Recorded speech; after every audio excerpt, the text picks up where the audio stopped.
জুলাইয়ের যে চেতনাকে ধরে রেখে জুলাইকে সামনে নিয়ে আমরা যে রাষ্ট্র দেখছি স্বপ্ন সাম্য মানবিক ন্যায় ইনসাফের ভিত্তিতে রাষ্ট্র, সেটা পদে পদে বাধাগ্রস্ত হচ্ছে। তো সেই বাধাগ্রস্ত অনেকেই আমরা জানি যে পতিত স্বৈরাচার সরকারও সেই ষড়যন্ত্রটা করছে। আবার রাষ্ট্রের মধ্যে যারা দেশের ভালো চাচ্ছে না, দেশের কল্যাণ চাচ্ছে না, তারাও কিন্তু সেই কার্যক্রমগুলো করে যাচ্ছে। তো আপনার প্রশ্ন অনুযায়ী আমি বলবো যে উনি কিন্তু একটা সময় বক্তব্য রেখেছিলেন যে বাংলাদেশে কোনো ভাস্কর্য থাকবে না এবং উনি নিজে গিয়েই ভেঙে ফেলবেন। তার বক্তব্যের রেফারেন্স টেনেই উনি আবার এই জুলাই জাদুঘরে যেই কথাটা বলেছে, এটা আমার কাছে একটু বিব্রতকর। এবং যারা সিদ্ধান্ত গ্রহণ করেছে ওনারা নিশ্চয়ই বুঝে শুনেই সিদ্ধান্ত নিয়েছে, অথবা এরকম অনেক অ্যানোমালিস কিন্তু এই জুলাই জাদুঘরে দেখা গিয়েছে। অনেক কিছুই যেটা দেওয়া উচিত না, রীতি নেই, নিয়ম নেই, ধর্ম নিয়ে ধর্মকে করা হয়েছে, এরকম কিছু বিষয় আছে। তো এবং মুখ অবয়ব ভেঙে ফেলবে, তাহলে এটা তো কেমন লাগবে? মুছে দিবে, এটা কেমন লাগবে? ওনার বক্তব্য হওয়া উচিত ছিল স্ট্রংলি এটা যে কোনো ভাস্কর্য থাকবে না। সেটা হলে আমরা মনে করতাম যে উনি আগের যে কথা বলেছেন নীতিগতভাবে উনি এক। আপনার কি মনে হয় আসলে কি থাকা উচিত না? আসলে ভাস্কর্য এই দেশের মানে বিগত সময়ে ফ্যাসিস্ট সরকারের সময় তো রাস্তায় রাস্তায় ভাস্কর্য দিয়ে এত এত কোটি টাকা ইনভেস্ট করা হয়েছে, যেগুলো পরবর্তীতে রাষ্ট্রের অর্থনীতিতে একটা বাধা সৃষ্টি করেছে এবং বাধাগ্রস্ত হয়েছে।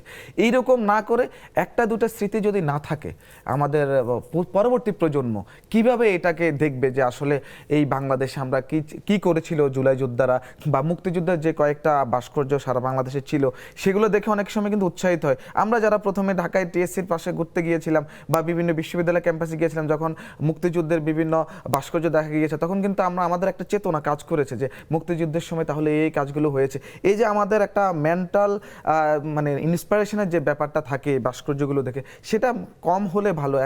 কিন্তু বিগত সরকার তো একটা ব্যক্তি পূজা করে এত বেশি একজন ব্যক্তির ভাস্কর্য তৈরি করেছিল যে আপনার এখন আমার মনে আছে যে রাঙামাটি আমি গিয়েছিলাম, দেখলাম যে আমি প্রথমে দেখে তো পুনরাবৃত্তি আমরা দেখতে পাচ্ছি।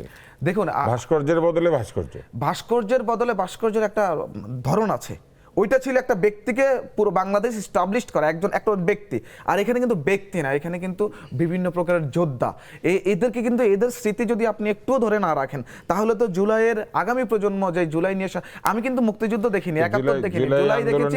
জুলাই আন্দোলনের একটি পক্ষ হচ্ছেন মামুনুল হক সাহেব, উনি আবার এটা বিরোধিতা করছেন।